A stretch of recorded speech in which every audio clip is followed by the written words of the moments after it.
So there's the commercial aspect. How interested were you in the commercial, let's call it, I want to be a rock star part? Didn't even think about it. I figured that's never going to happen. Because what we do is just so whacked, and it doesn't seem to fit into any genre. So it was more like an adventure. Yeah, exactly. Okay. Band dynamics? You know, I wish I can say I was more collaborative. You know, in hindsight, I look back and I kind of feel bad that I was a little bit You shouldn't. Never feel bad. I was a bit of a despot. You're talking to a fellow despot. Okay. So it's... I'm not trying to interject myself, but my rationale was, if I don't do this, I'm never going to get out of here. For us, getting out of Chicago was the paramount objective. We wanted to come to LA, right? You know what I mean? We wanted to be where you were. You know, we weren't in any kind of land of, honey, you know what I'm saying? Chicago was bleak. So everything in my mind was like, I need to do this to get out of here. So that was my rationalization, fair enough. Okay. What was your rationalization? I don't even know. It's like, I'm hearing this stuff, and I know exactly how it should sound. I feel like I'm talking to myself. Listen to you. Have you had this experience? You're in rehearsal, you're in the studio, and you go, I think it should go like this. And somebody goes, nah, I think it should go like this. And you go, no, I think my way is the right way. And they go, well, that's your opinion. And you're like, yeah, but my opinion is right.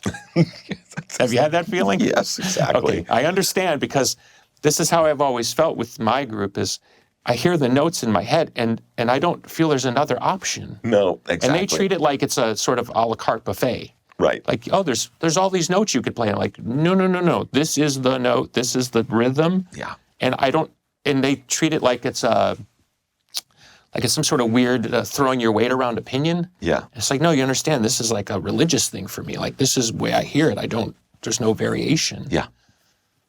That's exactly right.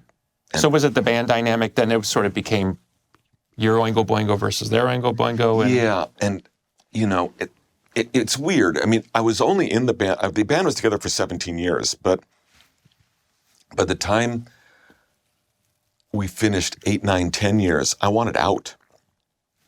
I realized I'm just not meant to be in a band. I want to be in a different band every 2 years. And whatever I'm into, I'm not into it anymore after like 2 years. Yeah. It was just psychologically hard. I never understood how bands would go out on the road for 6 months or even a year. 6 weeks, I was ready to like... We did, one time we did 22 months. God damn. Yeah, I mean, 6 weeks, I just knew that I wasn't cut out for it. And you have to have a certain inner pathology. Yes. And also, halfway through, I became a film composer. Tim Burton just found me, and I became a composer. Pee-wee's Big Adventure. Pee-wee's Big Adventure. So now I'm with the band for 10 years. I'm also trying to get in at least 2 films a year, 1 or 2 films a year, because I want to learn. Yeah. And I couldn't leave the band at that point because it was like, oh, we get it. You have a more lucrative career. Thanks. So it was a loyalty? Yeah. Guilt. Okay. Well, that works. Yeah. I mean, I felt it's a guilty. very effective controlling mechanism. Very effective. And that lasted about 7, 8 years. I don't really want to do this anymore, but I need, they need this. Yeah. And I just can't abandon them because it'll feel like I left for this other career. And so it wasn't this abrupt thing like this stops and this begins. I 5 years, I said every year, this is our last year. This is our last year. And they go, yeah, right. And then 4 years, then 3 years. I said, this is going to be, yeah, right. And finally, 95, I said, no, we are doing our farewell concerts. I can't do anymore. I was also destroying my hearing. Right. And there was that physical thing of my own monitors on stage were destroying my ears. Uh-huh. And my father, when he died, was almost completely deaf anyhow. And I felt like... You think it's a genetic thing? Oh, yeah, I do have a genetic thing. And all I was doing was exacerbating it. And I'm like, I'm knocking 10 or 15 years off of my hearing. Yeah.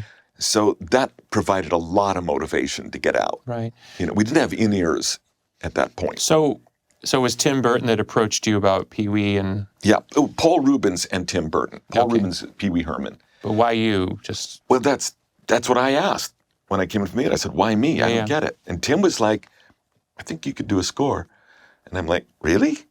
And Paul was a fan of this late 70s, a score with the Mystic Knights, kind of a score that I did for my brother's film, his Forbidden Zone that he'd done. And he made a note.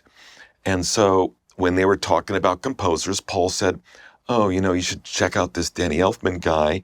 And Tim was like, oh yeah, I go to their shows at the Whiskey. He's with the Oingo Boingo.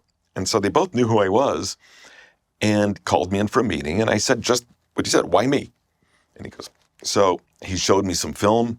I went home, I made a 4-track recording, sent a cassette over, never expected to hear from them again. I got hired. Wow. That's simple, huh? I thought they were insane, Yeah. And literally when I sat down to write the first note, I was like, wait, it's been 5 years, 6 years since I've written a note on paper. Because, I did all this learning, intensive stuff in the Mystic Knights. Then I'm with the Oingo Boingo. Yeah. You don't write music for a band. Yeah, Nobody gives a shit.